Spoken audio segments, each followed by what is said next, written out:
Por eso es que estamos junto al licenciado Gonzalo Semilla del CREVA, el Centro Regional de Estudios Económicos de Bahía Blanca, en relación a esta variación que se ha dado en la tercera semana de este mes de febrero. ¿Qué tal? Buen día, ¿cómo le va?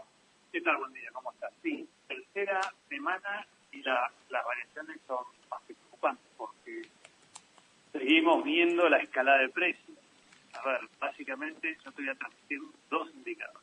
Uno es qué pasó la tercera semana de febrero con respecto a la semana anterior, y otro, el acumulado de febrero respecto a todo lo que fue el mes de enero. Entonces, lo que pasó la tercera semana respecto a la segunda es un aumento del 3%, que vos dirás, es mucho, es poco, es en una semana, para que te des idea, y la otra es, no encontramos un dato de un 3% de aumento desde noviembre, desde antes de noviembre del año pasado. Por eso nos llama mucha atención, y vos preguntarás, ¿qué es lo que está influyendo en esta semana? Hacemos una proyección, estamos hablando de un casi 12%, 10-12% de aumento solo en el mes de febrero. Es muy jugado, diría que no, ¿por qué? Y ahora te voy a explicar por qué. Porque nosotros vemos ahora el acumulado, diría, ¿qué pasó las 3 semanas de febrero? Respecto a todo el mes anterior, estamos viendo un aumento del 6,3. Que vos dirás, bueno, no es el 12, no. Si fuera del 12, sería catastrófico. Es decir, no, digamos, renunciaría todo el gobierno. No podríamos soportar una inflación en febrero del 12%. Del 6,3, que es la mitad, también es bastante complejo. Porque solo yo te estoy dando el dato del capítulo alimentos y bebidas, que es el capítulo que tiene mayor peso en la construcción del índice. Este 6,3, yo tendría que ver algo, para ver algo parecido, yo tengo que irme a la tercera semana de septiembre o a la tercera semana de abril del año pasado. Fueron meses de inflación alta. Y básicamente ahí, ¿qué es lo que tracciona? Carne. En enero nosotros no lo visualizamos, pero sí en lo que va en febrero tenemos casi 12% de aumento en carnes. También tenemos un 15% de aumento en frutas. Y en bebidas alcohólicas un casi 8%. Es decir, febrero viene complejo. Febrero es un mes que generalmente es tranquilo. El mes más difícil y de mayor movimiento y actualización de precios suele ser marzo. Entonces, empezamos un año con 6,5%. ¿Qué va a pasar en febrero? Posiblemente estemos en valores similares, ojalá no sean superiores, porque faltan 8 capítulos más, que eso recién lo vamos a tener sobre fin de la semana que viene, supongo. Este comportamiento de la economía no comenta la tercera semana de febrero, ¿a qué estos valores? A ver, básicamente es carne. Carne dentro del capítulo de alimentos y bebidas tiene un peso muy importante. Yo te diría un 9% del capítulo de alimentos y bebidas es carne. Y carne estamos teniendo aumento de precios toda la semana. A ver, para que entienda la gente, si hay aumento en el precio de la carne, tracciona mucho sobre el capítulo de alimentos y bebidas. Básicamente es eso. Frutas y verduras vemos que es estacional, significa que hay meses en el año donde hay grandes aumentos o más caídas. Para nosotros ya dejó de ser estacional. Todos los meses observamos grandes aumentos de precios de frutas y verduras, puntualmente frutas. Y después, obviamente, tenemos cereales con casi 4%, es decir, yo debería recorrer con vos por muchos subgrupos, le llamo yo, variedades, el aumento generalizado. Generalizado significa que todos los rubros de carne, aceite, lácteos, azúcar, infusiones, condimentos, todos tienen aumentos. Y cuando yo te paso los números son 3%, 6%, 4%, 11, 12 la carne, 15 frutas, como te decía. Es decir, el aumento es generalizado. Cualquier variedad que vos veas, vas a encontrar aumento. De los alimentos, la mayoría de las bebidas que están mencionando están incluidas dentro de la canasta básica. No dudes. Por eso nosotros medimos todas las semanas esto que le llamamos precio de alta frecuencia, que es el capítulo de alimentos y bebidas. Es el más pesado y es el que mayores gastos representa a una familia, lo que vos estás diciendo. ¿Sí? Y esto, nosotros vemos aumentos generalizados en esto del capítulo de alimentos y bebidas implica que la familia tiene que tener todos los meses un ingreso superior para poder consumir lo que consumía antes. Y los salarios, como bien sabemos, no siempre van a la par de la inflación. Y otro dato no menor es, hay mucha informalidad en Bahía Blanca. Estamos teniendo un 30% de informalidad, significa que hay muchas personas que su salario está mucho más atrasado que un trabajador registrado. El informal no tiene obra social, no tiene paga, no tiene, no tiene jubilaciones, no tiene, paritarias como las tendría un salariado privado. ¿Hace que cambie el comportamiento de la gente al momento del consumo, al momento de las compras? Y permanentemente. Hasta si yo te pregunto a vos, tu comportamiento varía y el mío también. Porque ya no solo la inflación impacta en las familias más vulnerables, en las de menor ingreso. En la clase media hace años que está impactando. No es nuevo lo que yo te estoy diciendo. Y permanentemente nosotros tenemos que hacer cierta ingeniería, casi financiera y económica, para ver qué compramos, cuándo compramos y dónde lo compramos. Antes llevábamos, un changuito, por decirlo de una manera, completo. Ahora, para completarlo, estamos hablando quizás de 30.000 pesos. 30.000 pesos para una familia que gana 70.000 pesos, es mucho porcentaje de su sueldo. La inflación acumulada a lo largo de los últimos meses se traduce en estos números, en estos porcentajes que está expresando y que generan mayor preocupación porque se está dando fundamentalmente en alimentos y bebidas, ¿no? Y fundamentalmente en alimentos y bebidas que integran la canasta familiar. Esto de alguna manera genera y repercute en el humor de la sociedad y por ende en otras decisiones políticas, económicas que tienen que ver con esto. Sí, a ver, desde el punto de vista de las familias es una preocupación constante. El año pasado terminamos, por lo menos acá en Bahía, con 85% de inflación, a nivel nacional con 95, 10 puntos más. Ahora el INDEC el mes pasado le dio 98% interanual, que es lo que hemos mencionado, a nosotros 91%. Es decir, muy posiblemente este mes a INDEC esté cercano al 100%, quizás lo supere. ¿Cómo no vamos a estar preocupados a nivel familiar? No lo dudes, porque no llegamos a fin de mes, porque tenemos que buscar otras alternativas de trabajo, complementar con otras horas laborales. No solamente es un jefe o una jefa de familia, sino todo el grupo familiar tiene que salir a trabajar, obviamente siempre restringiendo gastos o consumo futuro, porque restringís consumo futuro porque no tenés posibilidad de ahorro. Entonces, lo que vos ganás lo destinás prácticamente a alimentación. Obviamente tenés otras variables como puede ser salud, indumentaria, transporte, servicios. Por eso digo, y si tenés que alquilar, todavía es más complejo. Y desde el lado del gobierno, el gobierno imaginaba que esa desaceleración ocurrida sobre el fin de año iba a continuar al principio del 2023. Incluso con esto de que el ministerio pensaba encontrarse con número 3 por delante en abril. Y estamos en el doble en enero, posiblemente similar el resultado en febrero. Entonces el gobierno se está replanteando, mantiene la posición del 60% en todo el año y espera tener ese 3 por delante sobre el fin de año y no como era esperable en abril. Es decir, claramente el gobierno ahora está intentando de hacer acuerdos o consensos con todos los sectores productivos de la Argentina, indumentaria, medicamentos, con la carne misma, con precios claros, precios justos, ya nos confunde, pero trata de hacer acuerdos con todo el mundo para contener los precios y hoy por hoy no lo estamos viendo.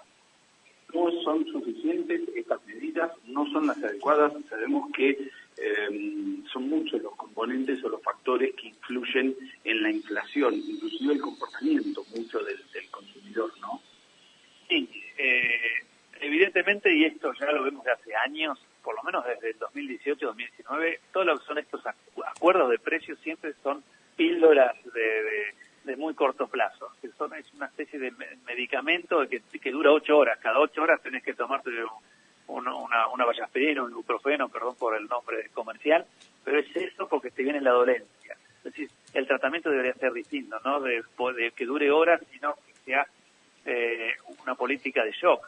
Y el tema es ahí, ¿qué política de shock implementamos? ¿Qué quiere el mercado? ¿Qué está dispuesto a hacer el gobierno? El mercado quiere un proceso de evaluación, un shock de evaluatorio bastante importante, hablando del 30-40% de un solo saque, por decirlo de una manera, pero el gobierno no quiere hacer eso, se resiste, y lo estamos viendo porque una gran devaluación implicaría un traslado automático a precios, y quizás en vez de hablar del 6 por mes, estaríamos hablando de un número parecido que vos me dijiste al principio, un 12 piso, un 12, un 17, un 20% por mes, y esto implica mayor pobreza de la que tenemos, es un 40%. En Argentina son casi 20 millones de pobres.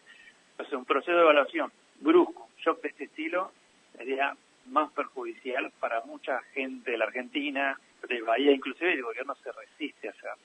Un año electoral, evidentemente, es un precio político que no creo que ningún gobierno esté en condiciones de poder afrontarlo.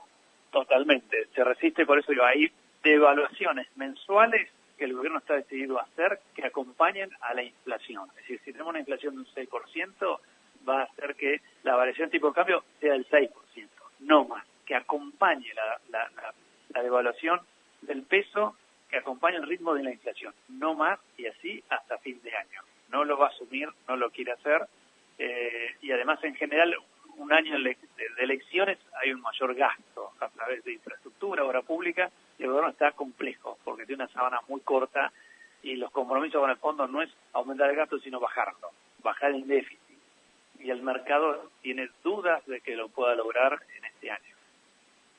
Más allá de los números fríos que marcan ciertas cuestiones específicas, puntuales y reales de la economía en general,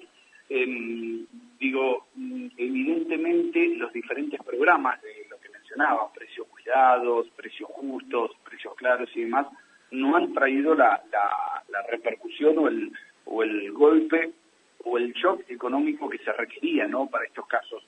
¿Cree que falta un control en cuanto a la aplicación de estos precios o de estos programas en general en los comercios, en los supermercados de la región? ¿O dónde cree que puede llegar a estar fallando? ¿O tiene que ver con esto que mencionaba, que son golpes de corto plazo? O sea, como mencionaba el ejemplo de las 8 horas de un medicamento.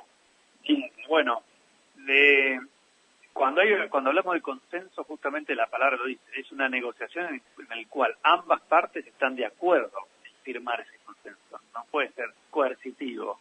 Te impongo que tus precios pueden aumentar 3% por mes. Si vamos por ese lado, no vamos a encontrar soluciones. Si es por consenso, y no lo sabemos si es por consenso, por lo que leemos es por consenso, pero digamos la interna no la conocemos. Si es por consenso, entonces no debería haber ajustes por otro lado. ¿El tema cuál es? Yo soy productor y mi producto vale un precio, y yo sé por qué vale ese precio o ese valor. Y viene el gobierno y me dice, más que esto no puede aumentar. Uno diría, ¿por qué el gobierno me dice que mi producto no puede aumentar? Entonces, ¿qué hago yo como productor? ¿Qué es lo que sucede muchas veces? Dejo de mandar ese producto en el cual el gobierno me dice que no puedo aumentar tanto porcentaje por mes. Lo dejo de mandar, por eso vemos desabastecimiento. O, si efectivamente hay un control férreo por parte del gobierno, y si no ve que yo abastezco ese producto, me aplica una multa, ok, mando ese producto, pero los aumentos los pongo en otros productos míos de mi propia compañía. Entonces tenemos control, digamos, controlar tantas cadenas de supermercados, tantos mercados, comercios en la Argentina es imposible. Y después, los precios claros a veces, o los justos, o los, como se les llame, en general cubren 2.000 variedades, que es mucho 2.000 variedades, pero los supermercados tienen mucho más. Entonces hay productos que quedan por fuera y tiene que ver con el consumo o la preferencia al consumo nuestro. Si yo consumo una leche que no está dentro de precios claros porque no me gusta la que está en precios claros, yo voy a sentir más el impacto de la inflación en mi bolsillo. Entonces, ¿qué le podríamos decir al consumidor? Que busquen siempre aquellos que están dentro de precios claros o precios justos, porque son los que tienen menos variación. Ahora, nosotros como tomadores de precio, como Creva, yo tomo siempre el mismo producto todas las semanas. Si ese producto está incluido dentro de precios claros, yo lo voy a reflejar en mi índice de precios, pero si no está, no lo voy a reflejar. No sé si vos me seguís. Es una costumbre del consumidor y es una costumbre por naturaleza del argentino de buscar responsables, por no nombrar o por no decir la palabra culpable, ¿no? De hecho, hay muchos memes en las redes sociales y demás sobre, bueno, esta es la persona que aumenta los precios. ¿no? Y muchas veces coincide que el Estado o el gobierno no cuenta con la totalidad de las herramientas como para poder hacerlo. ¿Dónde está la falla en la cadena de producción, si es que existe, como para que de alguna manera podamos llegar a números de inflación de estas características? Bueno, a veces es complejo, pero uno podría hacer mirar los eslabones productivos. Es decir, ¿qué pasa del productor, del producto, a la góndola? Hay indicadores. Nosotros no lo hacemos, pero sí hay indicadores que es los índices de precios desde el origen hasta la góndola. Entonces, a veces uno observa que se multiplica por 3 o 4, a veces por 7, por 10. ¿Qué significa eso? Que si el productor te lo vendió a 1, en góndola llega a 7 veces más. Entonces, uno debería ver el eslabonamiento. ¿Qué pasa con el productor? ¿Qué pasa con el distribuidor, el mayorista, el minorista, los canales de venta, los transportes? Entonces uno podría decir, bueno, hay mucho intermediario en la cadena que a cada uno se lleva su porcentaje. Pero habría que analizarlo. Algunos pueden interferir, en otros no, porque justamente no tiene el poder de control de todo. Sí, el gobierno seguramente conoce muchos eslabonamientos y cadenas productivas y debe tener identificado dónde está el conflicto. Por otro lado, el gobierno, si piensa que va a ser del 60%, el año pasado pensaba que iba a ser del 30% la inflación. Ese era su objetivo, y termina siendo el 95%. Entonces, ¿a dónde vamos? Es decir, ¿a dónde creemos? Si el productor, ¿qué mira? ¿Lo que establece el gobierno con un 30% o lo que digamos, observa el mercado? Entonces, ante esa incertidumbre que siempre mencionamos, que decimos no hay un plan concreto, claro, políticas hacia dónde vamos, o anclajes, ¿qué hace cada uno? Bueno, yo aumento por las dudas. Y además, ¿qué me rijo? ¿Por inflación o me rijo por dólar blue? Entonces, cada uno fija su precio y cada interviniente dentro de la cadena va poniendo su propio porcentaje de ganancia. Entonces, es bastante complejo esto. Es el gobierno y tiene su responsabilidad claramente, pues es el que marca el rumbo, con políticas claras, con decisiones contundentes. Y los empresarios, hablando en general, y los empresarios también aprovechan estos escenarios de incertidumbre para especular un poco más y aplicar mayores aumentos. Entonces, hay responsabilidad de ambas partes. Yo no me quiero meter con ninguno, Escriba no se mete con nadie, es apolítico, pero nosotros sí lo que damos es el dato duro. Lo concreto es que en la tercera semana tenemos un acumulado de 6,3% solo en un capítulo. Y la situación es preocupante. No lo dudes, es preocupante, porque febrero va a venir quizás como digamos, como fue enero, 6,5%, podríamos repetir, y además hubo aumento de combustible en este mes, y también combustible, digamos, repercute mucho en el índice, y acabamos de empezar el año. No, gracias a vos. Gonzalo Semilla, titular del Centro Regional de Estudios Económicos de Bahía Blanca, el CREBA.